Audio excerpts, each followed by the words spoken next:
সুপ্রিয় দর্শক, বার্তা 24 এই মুহূর্তে লাইভে আমি আমন্ত্রণ জানাচ্ছি। আমি সংযুক্ত রয়েছি সিলেট থেকে। আপনাদের আজকে জানাবো সিলেটে বন্যা পরিস্থিতির সর্বশেষ আপডেট। আমি এই মুহূর্তে দাঁড়িয়ে আছি সিলেট নগরীর তালতলা পয়েন্টে। আপনারা দেখতে পাচ্ছেন যে সিলেটের নগরীর তালতলা পয়েন্টের চতুর্দিকেই কিন্তু পানি এই তৈ করছে এবং এই জায়গায় যান চলাচলের যে ব্যবস্থা রয়েছিল বা যে রাস্তাগুলো রয়েছিল ইতিমধ্যেই কিন্তু বাস দিয়ে রাস্তা চলাচলের জন্য যে রাস্তা গাড়ি চলাচল করার কথা ছিল সেখানে কিন্তু বাস দিয়ে রাস্তা বন্ধ করে দেওয়া হয়েছে। এবং আপনারা দেখতে পাচ্ছেন যে আমাদের সামনে একটি পুলিশের গাড়ি আসছে। সেই গাড়ি কিন্তু ইতিমধ্যে গাড়ির চাকার বেশ অর্ধেকই ডুবে গেছে পানির মধ্যে। তাছাড়া এই জায়গায় যারা যাতায়াত করছেন তাদের কিন্তু হাঁটু সমান পানি। ইতিমধ্যেই কিন্তু সিলেটের যে 13টি উপজেলা রয়েছে সেই 13টি উপজেলায় কিন্তু বন্যার পানিতে প্লাবিত হয়েছে। পাশাপাশি মহানগরীর 42টি ওয়ার্ডের মধ্যে 21টি ওয়ার্ডের প্রায় 50,000 মানুষ পানিবন্দী রয়েছেন। আমরা যেটি জানতে পেরেছি সিলেট জেলা প্রশাসনের তথ্য অনুযায়ী সিলেটের 13টি উপজেলা এবং মহানগরীর 50,000 মানুষ নিয়ে প্রায় 6 লক্ষাধিক মানুষ এতে পানিবন্দী রয়েছেন। আপনাদের আরেকটি বিষয় জানিয়ে রাখি যে গত 16 জুন মধ্যরাত থেকেই সিলেটে এই টানা বৃষ্টি, তারপর উজান থেকে নেমে আসা পানির কারণে কিন্তু বন্যা পরিস্থিতি সৃষ্টি হয়েছে। অনেকে বাসাবাড়ি ছেড়ে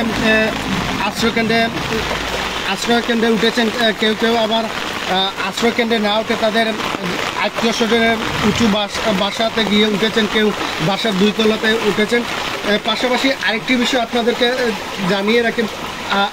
আপনাদেরকে জানিয়ে রাখি যে সিলেট নগরীর মধ্যে অনেকে কিন্তু এই বন্যা পরিস্থিতি সুরমা নদীর পানি বৃদ্ধি পাওয়ার কারণে কিন্তু কুরবানি পশু জবাই করতে পারেননি। গতকালও অনেকে বাসা বাড়িতে পশু জবাই করেছেন। এই মুহূর্তে আপনাদের যদি আমরা ক্যামেরার মাধ্যমে একটি ঠেলা গাড়ি দেখাই, আপনারা দেখতে পাচ্ছেন যে তিনি সবজি নিয়ে যাচ্ছেন। তাছাড়া যারা রিক্সা চালক রয়েছেন তারা কিন্তু অনেক কষ্টের মধ্যে রিক্সা চালিয়ে যাচ্ছেন। আপনাদেরকে যদি আমরা সিলেটের সর্বশেষ তথ্য যেটি আমাদেরকে গতকাল জেলা প্রশাসন মধ্যরাতে জানিয়েছিল সেটি যদি একটু বলি তাহলে আপনারা বুঝতে পারবেন আসলে সিলেটের পরিস্থিতি কেমন। এবং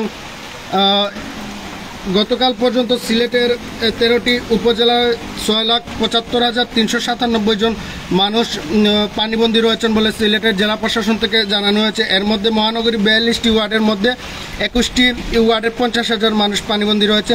তাছাড়া 627টি আশ্রয়কেন্দ্রের মধ্যে আশ্রয় নিয়েছেন 17,285 জন। 13টি উপজেলার মধ্যে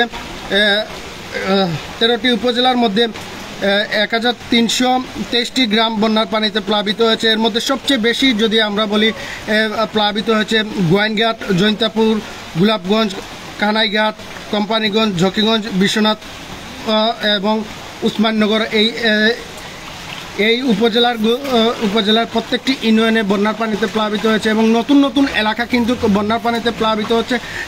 আমরা আজকে যে আমাদের কাছে যে তথ্য রয়েছে পানি উন্নয়ন বোর্ডের সকাল 9টা পর্যন্ত যে তথ্যটি রয়েছে সেটি হচ্ছে গিয়ে সুরমা নদীর কানাইঘাট পয়েন্টে বিপদসীমার 91 সেন্টিমিটার উপর দিয়ে পানি প্রবাহিত হচ্ছে। তাছাড়া সিলেট পয়েন্টের 37 সেন্টিমিটার, জকিগঞ্জ কুশিয়ারা নদীর অমলশীদ পয়েন্টে 44 সেন্টিমিটার বিপদসীমার উপরে, পেন্সুগঞ্জ কুশিয়ারা নদীর 92 সেন্টিমিটার। এছাড়াও গোয়াইনঘাটের গোয়াইন নদীর পানি 9 সেন্টিমিটার বিপদসীমার উপর দিয়ে প্রবাহিত হচ্ছে। আমরা কথা বলেছিলাম যারা স্থানীয় বাসিন্দা রয়েছেন বা বিভিন্ন এলাকায় যারা বন্যা কবলিত মানুষ রয়েছেন তারা আমাদেরকে জানিয়েছেন যে অনেক জায়গায় কিন্তু ত্রাণ পৌঁছাচ্ছে না। যারা জনপ্রতিনিধি রয়েছেন তারাও কিন্তু যোগাযোগ করছে না। অনেক আশ্রয়কেন্দ্রে আশ্রয় নিতে চাইলেও নিতে পারতেছেন না, কারণ তাদের ঘরের যে আসবাবপত্র রয়েছে সেগুলো নষ্ট হয়ে যাওয়ার ভয়ে অনেকে বাসাবাড়ি চাচ্ছেন না। গতকাল পর্যন্ত আমরা দেখেছি যে সিলেট সিটি কর্পোরেশনের যিনি মেয়র রয়েছেন আনোয়ারুজ্জামান চৌধুরী, তিনিও বিভিন্ন এলাকা পরিদর্শন করেছেন এবং আশ্রয়কেন্দ্রে গিয়েছেন মানুষকে আতঙ্কিত না হয়ে যাতে মানুষ নির্বিঘ্নে চলাচল করতে পারে এবং বন্যার পানি যদি ওঠে তাহলে আশ্রয়কেন্দ্রে আশ্রয় নেওয়ার জন্য তিনি বলেছেন।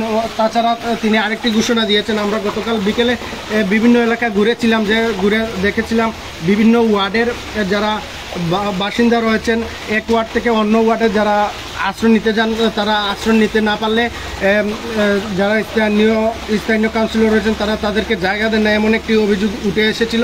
তখনকে মেয়র রাতেই বলেছেন যে এই পরিস্থিতিতে যাতে এরকম কোনো এরকম বাধা না দেওয়া হয়, যে ওয়ার্ডেই পারে সেই ওয়ার্ডে যেন আপনার আশ্রয়কেন্দ্রে আশ্রয় নিতে পারে। আজকে সকাল পর্যন্ত আবহাওয়া অধিদপ্তর থেকে আমাদেরকে যে বিষয়টি জানানো হয়েছে যে গত 24 ঘন্টা সিলেটে বৃষ্টিপাতের পরিমাণ কিছুটা কম হয়েছে, বৃষ্টি কম হয়েছে। গত 24 ঘন্টায় সিলেটে 100 মিলিমিটার বৃষ্টিপাত হয়েছে বলে জানিয়েছেন সিলেটের আবহাওয়া অধিদপ্তরের সহকারী আবহাওয়াবিদ শাহ মোহাম্মদ সজিব হুসাইন।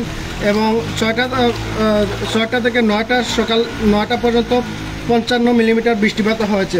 আপনাদেরকে আরেকটি বিষয় জানিয়ে রাখি যে গত 20 দিনের ব্যবধানে সিলেটে কিন্তু দ্বিতীয় ধাপে বন্যার পানিতে প্লাবিত হয়েছে। বিশেষ করে আমরা যদি 20 দিন আগে যে বন্যার পানিতে প্লাবিত হয়েছে তখনকার সময় কিন্তু প্রায় 7.5 লক্ষ মানুষ পানিবন্দী ছিল বলে জেলা প্রশাসন থেকে জানানো হয়েছিল। পাশাপাশি আপনাদেরকে আমরা জানিয়ে রাখি গত 8 জুনের পর কিন্তু বন্যা পরিস্থিতিটা কিছুটা স্বাভাবিক হয়েছিল, কিন্তু ঈদের আগের রাতে রোববার মধ্যরাত থেকে টানা ভারী বর্ষণ এবং পাহাড়ি ঢল উজান থেকে নেমে আসা যে ঢল রয়েছে সেই ঢলের কারণে সিলেটের 13টি উপজেলায় ইতিমধ্যে প্লাবিত হয়েছে। আমরা এই জায়গায় একজন ভাইয়ের সাথে কথা বলতে চাইবো, আসলে তার আপনি কোথা থেকে আসছেন আর কি পরিস্থিতি দেখলেন? ভাই আমি আসছিলাম আমাদের সিলেট থেকে, বিশ্বনাথ থেকে। মন ভাই এনে আসার পরে আর এখানে বাড়াইতে পারছি না, যে একটা ভয়ঙ্কর বন্যা হঠাৎ করে যা মানে আমরা আগের দিন আসছি যে পুরাটাই শুকনা ছিল, বাজে এখন পরের দিন বিয়ানে সকালে বাড়াইছি কালকে, আমাদের পুরা মানে আটু পানি উপরে এইদিকে পানি, ভয়ঙ্কর মাঝের মধ্যে আমরা আসছি। আচ্ছা, বিশ্বনাথে তো আমরা জেনেছি যে বন্যার পানিতে প্লাবিত হয়েছে। আমাদের বাড়িতে আছে বর্তমানে, আমাদের বাড়িতে কোমর পানি আছে। এলাকা কোনটা? আমাদের এলাকা হচ্ছে আসনাদি। দর্শক শুনছিলেন যে একজন পথচারীর কাছ থেকে তিনি বলছিলেন যে তার এলাকা বিশ্বনাথ উপজেলায়, বিশ্বনাথে কিন্তু ইতিমধ্যে বন্যার পানিতে প্লাবিত হয়েছে। আপনাদেরকে আমরা সিলেটের যে পরিস্থিতি রয়েছে সেটি জানিয়েছি। সিলেট থেকে আসলে ধারণা করা হচ্ছে, সিলেটের সচেতন মহল বলছেন বা যারা বৃষ্টি নিয়ে কাজ করেন বিভিন্ন শ্রেণী পেশার মানুষের সাথে আমরা কথা বলেছিলাম, তারা আমাদেরকে জানিয়েছেন যে যেভাবে পানি বৃদ্ধি পাচ্ছে এবং পাহাড়ি ঢলে অব্যাহত রয়েছে, পাশাপাশি বৃষ্টিপাত হচ্ছে, যদি এই ধরনের বৃষ্টিপাত অব্যাহত থাকে তাহলে সিলেটের পরিস্থিতি 2022 সালে যে বন্যা হয়েছিল তা থেকে ভয়ঙ্কর রূপ নিতে পারে। আপনারা জানেন যে ইতিমধ্যে কিন্তু সিলেটের পাশাপাশি সুনামগঞ্জের বিভিন্ন এলাকা বন্যার পানিতে প্লাবিত হয়েছে। সুনামগঞ্জের মানুষই ঘরবাড়ি ছেড়ে আশ্রয়কেন্দ্রে আশ্রয় নিয়েছেন।